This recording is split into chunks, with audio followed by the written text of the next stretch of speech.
답답한 정치 뉴스 심쿵하게 파헤쳐드립니다. 한시적 정치 예능 불타는 감자. 안녕하세요. 오랜만에 인사드립니다. 이제 2016년 음력으로 첫 방송 시즌2를 기다리면서 번외편으로 마련을 했습니다.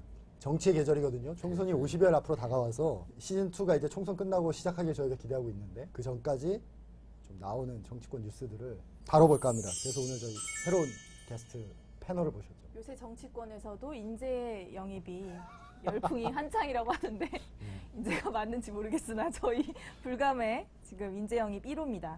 아주 날카롭고 지적인 분을 한 분 영입했습니다. 우선 본인 소개를 간단하게 해주실까요? 안수찬이고요. 한겨레 20일 주간 한겨레 20일 편집장 맡고 있습니다. 그러니까 인재 영입이라고 말할 수는 없고 다만 저는 이제 이 방송을 통해서 제가 만들고 있는 한겨레 20일 많이 좀 봐주십사. 근데 이제 그냥 봐주십사 말씀드릴 수는 없겠고 이게 뭐 정치 예능을 이제 표방하고 총선 때까지 이제 정치 여러 가지 이야기를 한다는 건데 네. 사실 뭐 저도 정치에 큰 관심이 없어서 잘은 모릅니다만 네.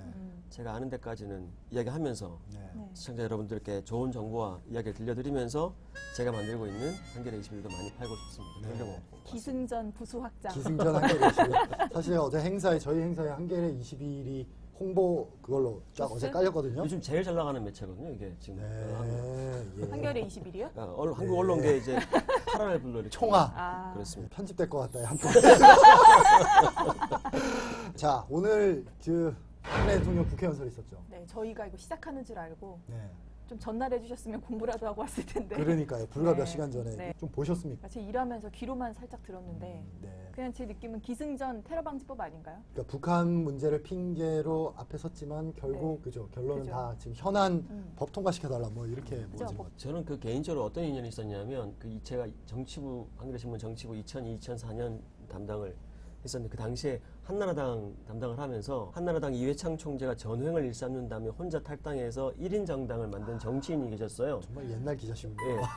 그 당시 그 정당이 한국미래연합이라는 정당이었고요. 그 당시에 혼자 1인 국회의원이자 당대표이셨던 분이 당시 박근혜 한국미래연합 대표이셨어요. 그렇죠. 예. 잠깐 이제 그 당시에는 그 정당에 그렇게들 관심이 없을 때라 기자들도 많이 안 찾아가고 그랬을 때였는데 하여튼 오늘 제가 그 연설 들으면서 저는 이제 솔직한 제 심정은 제 느낌은 대통령이 자기 하고 싶은 얘기 이번에 오랜만에 다 했구나 이런 느낌이었어요. 그러니까 그 전에 연설물들은 뭐랄까 연설 비서관이나 스태프들이 뭔가 이제 짜주고 뭐랬다랄까 자기한테 어울리지 않는 옷을 좀 입기도 하고 그랬던 것 같은데 오늘은 제가 이렇게 제 느낌입니다. 제가 보기에는 하고 싶은 이야기 다 했어요.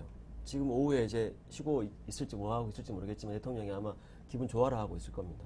제 느낌은 그렇습니다. 어떤 부분 때문에 하고 싶은 얘기 다 했다는 느낌을 받으셨어요? 최초에 박근혜 대통령이 정계 입문할 때부터 지금까지 쭉 반복되는 몇 가지가 있는데 우선 처음 만나보면 정치인이건 유권자건 간에 다른 정치인이랑 좀 다르게 인지를 하는데 그게 뭐냐면 진솔하고 솔직하다는 느낌을 의외로 받아요. 박근혜요? 박근혜 국회의원 서로 시절부터. 계속해서 어필을 하고 있죠. 왜 그러냐면 그 핵심이 뭐냐면 그 약간 어려운 이야기이지만 기표와 기위가 일치하는 정치인을 이렇게 표현하는데 이게 뭐냐면 쉬운 이야기, 어려운 이야기 아니에요. 이행신이 피한 뭐 이런 예, 거죠? 그런 거예요. 불어 발음이 안 돼서 이렇게 한자로. 그러니까 이게 어려운 이야기가 아니야. 쉽게 말하면 보통 우리나라 정치인들은 나는 애국심이 필요하다고 생각해라고 말하면 속으로는 딴 생각하고 있어요. 네. 애국심이 필요하다고 이야기를 해야 정치 지형이나 내 득표 어떤 도움이 되겠지로 다른 계산을 한다고. 이게 기표와 기위가 일치하지 않는 거죠. 박근혜 대통령은 그 국회의원 시절부터 예를 들면 지금 우리나라 국민들이 애국심이 많이 결여되어 있습니다 라고 말을 하면 실제로 그렇게 생각하는 거예요. 다만 문제는 뭐냐면 그 다음에 근데 대통령님 그 애국심이라는 게 뭡니까? 애국이란 걸 어떻게 해야 되는 거죠? 그건 답은 없어요. 그 컨텐츠는 없는 거예요. 그러니까 솔직한 사람인 거지. 오늘 연설문 같은 경우에는 솔직하게 자기 생각하는 바를 다 이야기했어요. 나 이제 북한이랑 협상하지 않는다. 더 이상 기만당하지 않겠다. 대결하겠다. 맞서겠다라고 이야기를 했고 그다음에 북한 앞에서 대결해야 되는 이 상황에서 국론 분열이 있으면 안 된다. 자꾸 이것저것 트집 잡는데 국회 힘을 모아서 일사천리로 통과시켜야지 지금 이 전쟁이 날 수도 있는 상황에서 우리가 어떻게 갈 거냐라고 실제로 생각했던 거예요. 하고 있는 거고. 그 표현들을 대부분 그 문장에 담았으니까 뭐 저는 제가 봤을 때는 임기 시작된 뒤로 오늘 연설은 역사적인 연설이라기보다 그 대통령 개인한테는 의미심장한 연설이었을 거라고 저 혼자 추정합니다. 그 말씀이 사실이라면은 지금 굉장히 심각한 상황이 벌어지는 거네요. 굉장한 대북 강경 얘기를 많이 하셨잖아요. 이제 북한과 대화는 없고 이제 강력한 대북 정책을 펴겠다. 저는 약간 약간 취지로. 이런 느낌 받았거든요. 벌써 쫄았니? 이게 시작이야라는 그렇죠. 느낌이었거든요. 오늘, 북한이. 오늘 아, 중요한 북한이 문장 아니라 박 어, 대통령이. 그게 개성공단 관련된 언급하면서 네. 이건 시작일 뿐입니다라고 네. 이야기를 했어요. 그러니까 개성공단 전면 중단은 앞으로 우리가 국제사회와 함께 취해 나갈 재반 조치의 시작에 불과합니다. 뭐 어떤 프로그램들이 준비되어 있는지 모르겠지만 스스로도 알고 있는 거예요. 그러니까 이른바 이제 진보개혁 진영에서 잘못 생각하고 있는 것 중에 하나가 뭐냐면 박 대통령 이제 컨텐츠가 없다는 이야기는 그 언어에 대한 철학이나 정치한 그 컨텐츠까지는 없다고 이야기할 수는 있겠지만 어떤 정치 행위를 할 때는 이분은 굉장히 그 정치 행위의 A와 B와 C 1단계와 2단계, 3단계에 대해서는 기민하게 판단하는 분이라는 건 우리가 인정해야 될 바가 있고 개성공단의 전조에 불과하다라는 건 스스로도 다른 생각들이 더 있는 거겠죠. 뭐가 더 있을까요? 뭐가 더 있을지는 저희는 그렇죠. 얘기할 수 없는 거고요. 그건 저기 더 정치 보시면 될 것 같습니다.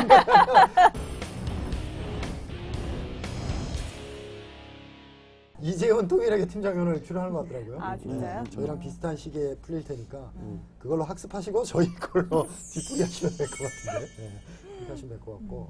아, 그 며칠 전에 성한용 기자가 그 박근혜 대통령 정말 화가 난 것 같다는 취지의 칼럼을 그래. 쓰셨는데 그랬군요. 그때 그 칼럼의 주요 내용을 보면은 박근혜 대통령이 그때 왜 아까 말씀하신 그 시기에 김정일을 만나고 왔잖아요. 그래서 만나고 와서 많은 걸 약속하고 와서 그걸 진짜 지키려고 열심히 노력을 했던 사람이고 실제로 그런 식으로 신의를 자기 딴에는 신의를 다하고 열심히 했는데 저쪽에서 저렇게 자기를 배신하면 거기에 대해서 굉장히 화가 나는 그런 스타일인데 이번에는 진짜 감정적으로 굉장히 화가 난 것 같고 또 박근혜 대통령이 누군가에게 이게 화가 나면 철저하게 응징하시잖아요. 그죠. 배신자는 두 번 네, 다시 보지 않는. 보지 않죠. 네, 네, 배신의 북한에게도 정치. 약간 그렇게 이제 하는 거 아니냐 이런 칼럼을 썼었는데 그러니까 저희는 이제 정치 외교 전문 외교 통일 전문가는 아니니까 이제 아무도 없잖아요. 근데 이제 방금 이야기한 그 대목을 사람에 비유해 보면 그런 거예요. 부모와 자식 간일 수도 있고 남녀 연인 관계일 수도 있는데 딱 그거인 거예요. 실제로 진심을 다했다고 생각하는 네. 거예요. 그 배신당했다고 생각하는 거고. 그 나는 따라서 응징한다고 생각하는 건데 문제는 어디 있느냐면 정말 진심을 다했다고 그 진심이 전달됐을까? 그 사람과의 관계는 언어이잖아요. 언어이고 때로는 그 언어와 수반되는 행동인데 아 신이 성실을 다해서 우리와 함께 공존하기 위해서 애를 쓰고 있구나라는 메시지를 전달받았을까? 저는 아닌 것 같은 거죠. 네. 근데 이제 보통 특히 이제 부모가 자식한테 그렇게 얘기하지. 나 너 사랑해. 내가 다 널 위해서 하는 일이야. 근데 네가 나를 왜 공부 안 하니? 왜 내가 시키는 대로 하지 않니? 그리고 응징을 하잖아요. 그러니까 이게 일방적인 관계인 거지. 그러니까 특정인이 자기 방식대로 진심과 사랑을 전달하고 여기 응하지 않으면 스스로 화가 나서 응징을 하고 약간 그러니까 저는 박 대통령의 그 현재 행보와 언행에 이 내부적인 모순은 없어. 자기 안에 자기 모순은 없어. 그렇죠. 근데 이제 같이 살펴봐야 될 게 그거라는 거죠. 정확히 그 성한용 그 칼럼에서 나왔던 것처럼 화가 나 있는 건 맞는데 과연 진심이 전달됐나? 진심 전달되기 위해서 뭘 했나? 뭐 이런 이야기들은 좀 더 살펴볼 필요가 있습니다. 오늘 또 국회 연설에서 또 짚어봐야 될 부분이 지난번에 홍영표 통일부 장관이 국회에서 또 한 발언을 이제 박근혜 대통령이 뒤집었거든요. 뒤집었죠. 이제 처음에 원래 홍 장관이 개성공단에 들어가는 돈들이 미사일 개발 자금으로 쓰이고 있다, 핵 개발 자금으로 쓰이고 있다라고 이제 그 증거가 있다라고 얘기를 했었는데 그러다가 계속해서 추궁되니까 미안하다 사실 증거가 없다 이렇게 됐는데 다시 오늘 박근혜 대통령이 우리가 지급한 달러 대부분이 북한 주민들의 생활 향상에 쓰이지 않고 핵과 미사일 개발을 책임지고 있는 노동당 지도부에 전달되고 있는 것으로 파악되고 있습니다. 라고 뒤집었거든요. 뒤집은 정도가 아니라 엄밀하게 얘기하면 홍영표 장관의 그 발언보다 더 센 발언이에요. 홍영표 장관의 발언은 개성공단에 들어간 현금이 39호 그 외화 관리하는 그쪽에 가서 거기에서 약간 전용된 걸로 추측한다 뭐 이 정도 얘기인데 박근혜 대통령 오늘 얘기는 개성공단에 간 돈이 노동당 지도부에 꽂힌다고 했어요. 지도부에 꽂혀서 핵 미사일 개발에 쓰인다라고 했기 때문에 사실 단계가 더 올라간 거죠. 그러니까 2단계를 얘기했다가 부인했다가 지금 3단계를 대통령이 다시 얘기한 거라서 이건 증거가 있는 거예요? 이상해요. 화가 많이 나시긴 했어요. 화가 났으니까 그렇게. 아니 이거는 증거가 있을 수가 없는 게 이거는 북한 지도부를 압수수색해서 나올 수가 없어요. 돈이 다 섞이는데 돈에 꼬리표가 어디 있을까? 돈이 한번 계좌에 들어가. 이거는 한 두 가지 문제가 있는데 하나는 그러니까 수준이라는 게 있어요. 국가와 정부의 수준이라는 게. 네. 솔직히 그냥 상식적인 수준에서 얘기해 보면 어머 그랬을 것 같아.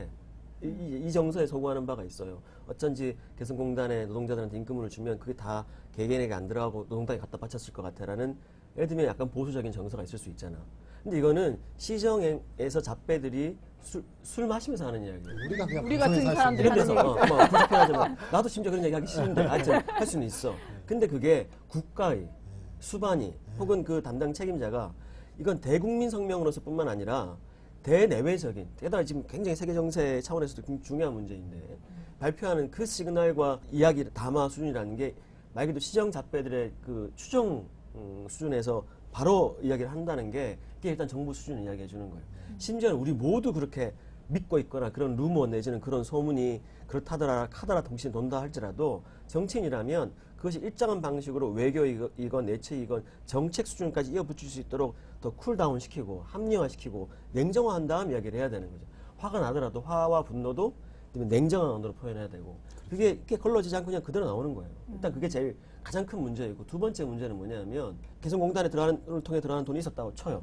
끊었어. 성공했다? 박수 칠 수 있나요? 아니에요. 왜냐하면 북한이 벌어들이는 이른바 외화를 포함한 통치 자금으로 채용될 가능성이 농후한 각종 수익의 대부분은 중국과의 무역을 통해 들어온다. 그렇죠.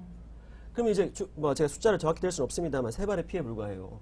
그러면 우리나라 정부가 판단해요. 대통령이 자, 이 자금을 옥죄자. 그럼 뭐 해야 되느냐 하면 중국을 압박을 해야 돼요. 중국 너희들 북한이랑 무역하지 마.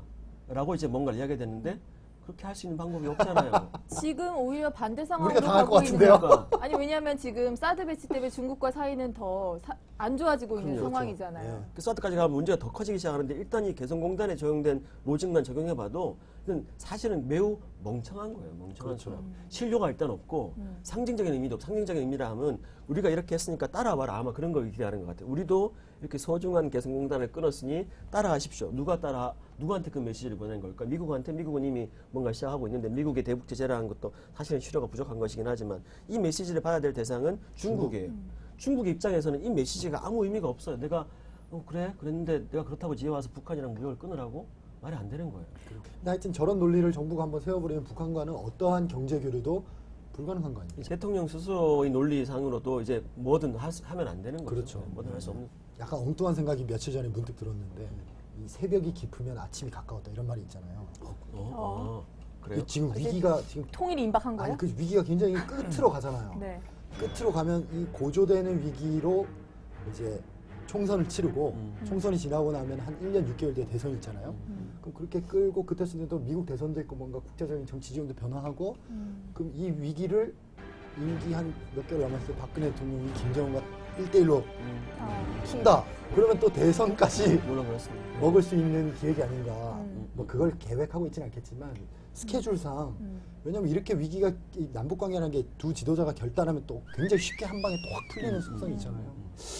그런 식의 시나리오도 가능하지 않나라는. 예를 들면 그게 7.4 남북 공동성명 같은 네. 거예요. 박정희, 김일성. 그러니까 굉장히 군사적으로 긴장하고 서로 적대적으로 대치하다가 서로 간의 통치 비용이 너무 높아지니까 적정한 수준에서 이렇게 하고 또 7.4 남북 공동성명이 의외로 유신체제에 큰 기여를 한 바가 있어요. 유신체제라는 게 정당하다 내지는 선의를 가지고 있다는 대국민 메시지를 주는데 굉장히 효과적이었으니까 사실은 다음 대선까지 노리는 정도의 술수 내지는 생각들이 없지 않겠죠. 다만 저는 어떻게 생각하느냐 하면 그걸 개사라고 하고 있다기보다 네, 그건 아닐 것 그냥, 같아요. 예. 그냥 간다. 네. 가고 정 막판에 이상해지면 그렇게 하면 크게 하면 크게 하면 할 수 있지. 문제는 그 과정에서 무슨 일들이 벌어지느냐. 일단 경제 손익상으로 수많은 손실들이 발생을 하고 그다음에 국민 구성원 개개인이 겪는 엄청난 그러니까 심리 정서적인 수준에서만 따져봐도 스트레스와 갈등이 긴장이 높아지고 그다음에 지금 이른바 그 사회 경제적인 차원에서 한반도 리스크라는 게 그동안 그래도 관리되어 왔었던 건데 이게 완전히 공중에 붕 떠버리면 국제 신인도 등등에도 계속 치명적 영향을 줄 텐데 그 모든 일로부터 직접적 영향을 받는 건 대통령이 아니에요. 대통령은 일종의 혹은 최고의 정치인들은 이런 각종 이 리스크들이 있는 상태가 오히려 좋은 거지. 꽃놀이패라고 할 수 있어요. 네. 그래서 녹색당에서 그런 논평을 냈잖아요. 조선노동당과 새누리당은 여권연대를 중단하라. 맞아요. 그렇죠. 아주 둘이 정확하게 공생이에요, 공생. 사드로 넘어갈까요? 그렇죠. 중국 얘기 계속 했으니까 네, 네. 사드 이게 이제 중국하고 가장 밀접하게 관련이 있잖아요. 근데 사드 배치도 그 전후에 나온 보도들을 보면 대통령이 시진핑과 하여튼 시간이 꽤 걸려서 통화가 이루어졌는데 통화 후에 화를 내면서 중국에 더 이상 기대할 게 없다. 그러고 나서 사드 배치가 이루어진 거거든요. 이것도 약간 중국이 화가 난 걸까요? 아니 저는 그래서 여태까지 계속 중국 눈치를 봤잖아요. 네. 사드 배치와 관련해서. 근데 이렇게 바로 돌아설 수 있나? 그러니까 일관되잖아요. 그때 그 기자회견, 신년 기자회견 할 때 박근혜 대통령이 그 신년 기자회견에서 대놓고 중국 우리의 친구니까 우리를 도와주세요 그랬잖아요. 어렵고 힘들 때 손을 잡아주는 것이 최상의 파트너입니다. 앞으로 중국이 안보리 상임 이사국으로서 필요한 역할을 해줄 것으로 믿습니다. 그랬다가 시진핑하고 통화했는데 안 도와주니까 끊고 야 사드 배치 이렇게 된 거 아니에요. 한국 땅에는 그걸 만들 때가 제가 보기에는 없어 보이는데 5km 무슨 네. 근데 강화할지가 이제 필요하다는 거 그쪽에선 주장하는 바가 뭐냐면 미국 같은 경우에는 그래서 되게 황야 같은 데다가 설치를 한다는 거 아니에요? 전자파나 뭐 이런 문제 때문에. 근데 우리나라 지금 국방부 장관이 말하기로는 전자파 이게 무슨 부채꼴 모양으로 되기 때문에 주민들한테는 별로 피해가 없고 그리고 뭐 100m 정도만 그 전자파가 이렇게 발생한다. 그 100m 안에만 있지 않으면 문제가 없다라고 주장을 하고 있어요. 이것도 논란거리예요. 그래서. 어쨌든 지금 중국이 제일 짜증내하는 게 이 사딩 레이더잖아요. 이 레이더가 엄청난 전자파를 아니, 그러니까요. 내고, 예. 엄청난 전자파를 내고 중국 본토를 사사치 본다는 거 아닙니까? 음. 제가 이 공군에서 레이더병이었거든요. 그래요. 잘 아시겠네요. 전문가네요. 어떻게 되는 거예요? 그래서 아예 우리나라 이거 얘기해도 되나? 우리나라 기존 레이더로는 중국이 안 보여요. 이 사드는 지금 중국 본토까지 다 보인다는 거 아니에요. 그러니까 이 성능이나 어떤 전자적 성능 같은 게 뭐 엄청나게 센 거죠. 대구에 놔도 중국이 다 보인다는 거니까. 아니 그래서 지금 보니까 뭐 신인균 자주국방 네트워크 대표가 뭐 발표한 자료를 보면 레이더로부터 100m 안에는 누구도 들어가서는 안 되는 완전 통제구역. 네. 이고 왜냐면은 거기서 뽑아져 나오는 고출력 전자파 때문에 치명상을 입을 수 있을 정도래요. 그 뭐 그리고 이제 전자파로 인해서 영향을 받을 수 있는 거리는 반경 2.4km. 네. 그래서 그 안에는 항공기를 비롯해서 각종 장비 배치가 전부 다 금지된대요. 근데 과연 그러면 우리나라에 이런 거를 둘 자리가 있을까? 없을 것 같은데요.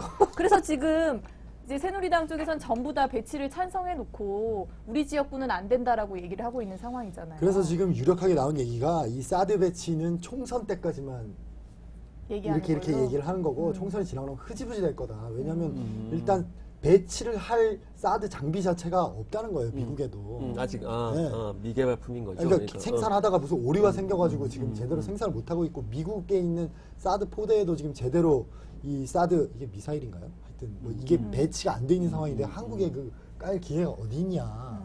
그리고 이런 여러 가지 지역적 이해관계들이 있기 때문에 그냥 총선용으로 이렇게 하는 거고 중국에서도 저거는 한국에서 그냥 총선용으로 떠드는 거지 실제로 설치는 못한다 이렇게 본다는 게 중국 통들이 하는 얘기로 제가 알고 있습니다. 근데 분명한 건 이제 이 사드가 가지고 있는 함의는 그러니까 우리 예전에 미소 간 군비 경쟁 뭐 이런 이야기 들었잖아요.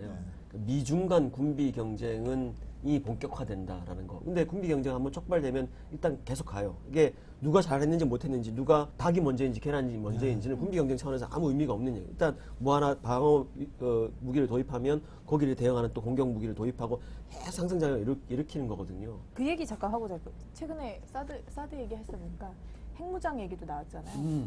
그것도 한번 핵무장로는 크게 두 가지로 나눌 수 있습니다. 한국이 자체적으로 핵을 갖자. 독립적 핵무장론. 그렇지. 그리고 또 하나는 미국의 전술 핵을 들여오자. 즉 빌려오자는 거죠. 이런 두 가지로 크게 나뉘는데 전자는 사실 현실적으로 거의 불가능해요. 그건 그죠. 북한의 길을 걷자는 거거든요. 그렇게 되면 뭐 일단 NPT 탈퇴해야죠. 외교적, 경제적 금수 조치 들어오죠. 나라 망하는 거고 외교적 수사로 봐야 되는 거고 결국 현실적으로 그나마 가능한 거는 91년에 철수한 한반도 비핵화 선언하면서 철수한 미국의 전술 핵을 다시 들여오는 그런 방안이 그나마 현실성이 있으나 그건 역시 미국 정부도 반대 입장이고요. 왜냐하면 그걸 들여오는 순간 중국, 지금 사드만 해도 중국이 이렇게 나오는데 전술핵을 한국에 배치한다는 거는 이 동아시아의 엄청난 군비 경쟁을 촉발하게 되고 그렇기 때문에 저 원유철 원내대표나 이런 분들이 말씀하시는 게 너무 무책임한 얘기인 것 같고요. 그냥 좀 총선용으로 하는 게 아닌가. 총선 네. 계속해서 나온 얘기가 그러니까 총선이요. 그게 왜 이렇게 총선용으로 나올 수 있느냐 하면 그것도 거기인데, 그러니까 이 수준이 너무 낮은 거예요. 우리가 그 남과 북이 공유하고 있는 게 하나 있는데 아주 낮은 수준의 민족주의 정서가 있어요. 그러니까 약소국이고 침략을 받아왔다. 그래서 우린 강해져야 된다. 핵무장론, 우리 스스로 핵을 가져야 된다. 옛날에 박정희 때 잠깐 나왔던 그 이야기들이 소구하는 바가 있는 거예요. 그래서 아주 낮은 수준의 민족주의. 옛날 해방 직후에 뭐 미국 놈 믿지 말고 소련 놈 속지 말자라는 정서에 딱 야 누구도 믿을 수 없고 그냥 우리가 핵 가지면 좋지 않겠어? 라는 아주 정말 시정의 또 다른 오늘 시정 잡배가 많이 나와요. 아주 시정의 잡배 수준의 이야기를 오케이 이렇게 할 수는 있어. 술 먹고 또 야 그게 말이 되니? 뭐 이렇게 얘기하는 수준은 괜찮지만 또 그걸 정치인이 게다가 원내대표식이나 되는 사람이 원내대표는 공식석상에서 그러니까 공식석상. 개인이 아니에요. 원내대표는 당대표란 말이에요. 사실상 이게 수준의 문제인 거예요. 그리고 본인들은 그걸 알고 있는 거고 네. 이게 먹힌다. 이용해 먹는 거죠. 소구받는 바가 있다고 생각하는 거죠. 근데 확실히 이런 대북 강경 기조를 가면 여권에 유리하긴 유리한 것 같아요. 이게 이성과 감성의 문제가 아닐까요? 그러니까 개성공단 폐쇄에 대해서 반대 의견을 가지려면 뭔가 이성적으로 판단을 해봐야 되는 부분인데 그거에 대해서 찬성하는 거는 즉각적으로 아 열받네, 짜증나네, 얘는 왜 이래? 뭐 이런 느낌이잖아요. 자원을 많이 써야 되죠. 이게 훨씬 더 즉사적으로. 쉽게 즉각적으로 나올 수 있는 반응이라서 그런 것 같아요. 맞아. 역시 상식 수준에서 판단하면 북한은 깡패 국가인 건 확실해요. 불량 국가인 거. 네. 싫은 거지. 우리가 자꾸 귀찮게 하는 거. 그 적대감이 일단 상존해 있고 지금 현재 박근혜 대통령이 몰고 가고 있는 이 대북 정책의 핵심 고리는 제가 봤을 때는 선거용인 것은 분명하고 근데 그것까지 더 넘어서는 문제가 좀 있는 것 같아요. 그러니까 전반적으로 한국인들이 대내적인 사회적인 문제 때문에 굉장히 고통을 알아왔는데 이런 경우에 사회 구성원들이 어떤 적대 대상을 찾기 마련이고 통치의 기술은 이 적대의 에너지를 적절하게 모아서 잘 순화시켜주거나 적대 대상을 찍어야 되는데 우리는 그게 좀 곤란했단 말이에요. 근데 이제 북한이 확실하게 등장을 한 거고 이 에너지를 계속 활용하면 어떤 일들이 발생하느냐 하면 이승만과 박정희 정부가 이렇게 태어난 거예요. 우리는 그들이 독재를 휘둘렀다고 생각하지만 실제로 어찌됐건 뭐 부정선거를 했건 체육관 선거를 했건 간에 일정한 당시 당대의 지지 기반에 있었던 것인데 그 지지 기반의 핵심은 대북 강경, 전쟁 불사, 심지어는 무력을 북침 통일. 포함한 네. 북침 통일 같은 메시지였다고. 이것이 가지고 있는 사회적인 카타르시스가 있으니까 그걸 바탕으로 해서 장기 집권을 하고 독재를 했던 것인데 지금 와서 우리가 보면 당시에 펼쳐졌던 일들이 그렇게 했지만 첫 번째 북한 문제 하나 해결하지 못했고 두 번째 사회적으로는 불평등이 더 늘어났고 등등의 문제를 발견하지만 당대에 있었던 사람들 그걸 못 느꼈단 말이야. 지금 우리가 그 시기를 관통하고 있는 게 아닐까요? 난 그런 공포가 저는 좀 있어요. 큰일이네요. 저희 무겁고 진지한 얘기를 30분 넘게 했기 때문에 졸음이 오기 시작합니다. 그렇죠. 그래서 힘들어요. 가벼운 얘기로 분위기를 좀 바꿔보겠습니다. 예비 후보들 한번 짚어볼까요? 예비 후보. 지금 제일 화제가 되고 있는 그 예비 후보가 최근에 새누리당 예비 후보 중 최연소인 화성 을에 지금 나왔네요. 조은비 씨 인터뷰 영상이 화제였죠. 화제였죠. 일요 서울인가요? 노동법에 관련된 질문을 했더니 갑자기 급 당황합니다. 막 이렇게 하면서 옆에 도움을 요청해요. 제가 어떻게 해야 되나요? 어떻게 해야 되나요? 이렇게 요청을 하다가 이제 그 화면 밖에 있던 누군가가 그 부분은 아직 예비 후보기 때문에 정리가 안 된 걸로 해라라고 조언을 해줘요. 하는 소리가 다 들려요. 네. 멘토가 따로 계시는구나. 네. 아, 여기 누군가 있는 것 같아요. 그랬더니 제가 아직 그 부분은 예비 후보라서 입장 정리가 아직 안 됐다라고 얘기를 하고 이제 인터뷰가 급 마무리가 되거든요. 제가 그거 바이럴 영상 아닐까요? 오히려 아니 왜냐면 이 수많은 예비 후보 중에 우리가 이제 이름을 알잖아요. 그렇죠. 엄청난 거죠. 인지도가 0.0001%에서 한 1% 정도는 올라섰을 것 같아요. 이 후보 때문에 피해를 본 후보가 또 한 명 있어요. 누구죠? 도망. 도망녀. 이건 저희가 한 게 아니라 누리꾼들이 그렇게 불러요. 얼짱녀가 소환한 도망녀. 토론회 도중에 말문이 막히니까 도망을 가셨죠. 박선희 후보네요. 기억나요. 예. 네네. 기억나요. 근데 이분이 더 중요한 거는 새누리당 현재 부대변인이에요. 그래요? 네, 어, 그래서 더 충격을 주고 있는 거예요. 토론 도망간 가신 분이 부대변인을 하고 네, 계세요? 부대변인을 하고 있고 지금 누리꾼들 반응이 놀라운 사실 세 가지. 첫 번째, 이렇게 토론에서 도망을 쳤는데 당시 39.2%의 지지를 받았다. 두 번째 놀라운 사실이 현재 새누리당 부대변인이다. 세 번째 또 놀라운 사실은 이번 총선에도 같은 지역에 출마한다. 아, 그래요? 라는 게 또 다른 놀라운 사실이죠. 이분도 바이럴 영상이 아니었을까라는 생각이 드네요. 당선 가능성도 있다라고. 그렇군요. 왜냐면 야권이 분열돼 있는 상황이기 때문에 39.2%를 가지고 당선 가능성도 충분히 있다. 가능하죠. 줄줄이 엮이네요. 김을동 의원이 최근에 한마디 했잖아요.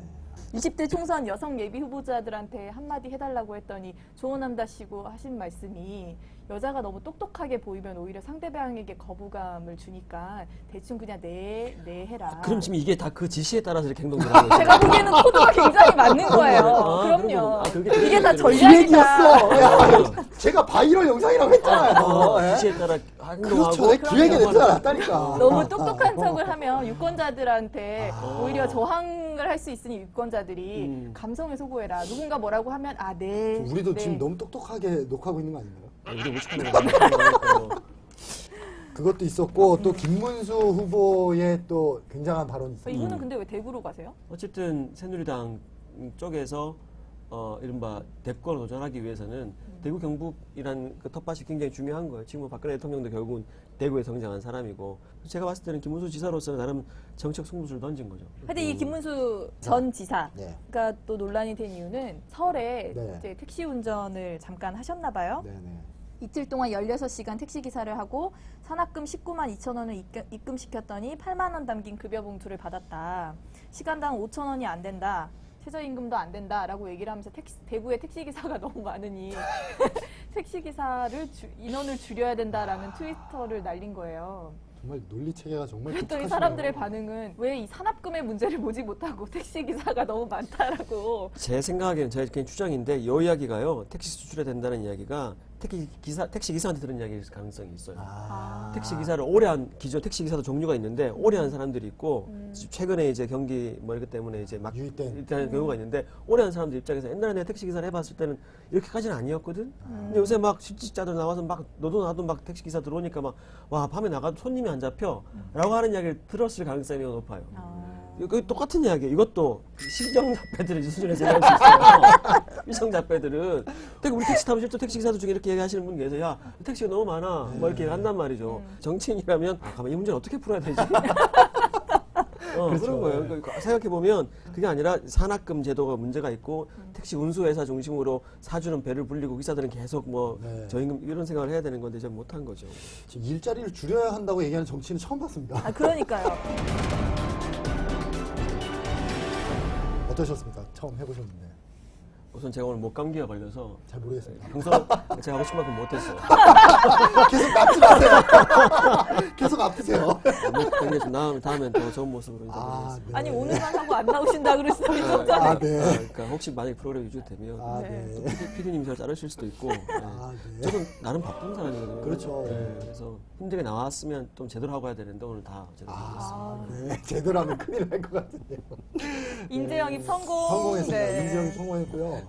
네, 앞으로도 프로그램이나 정치권 소식과 관련해서 궁금하신 사항이 있으시면 저희 페이스북 계정이나 아래 나가는 메일 주소로 연락 주시기 바랍니다.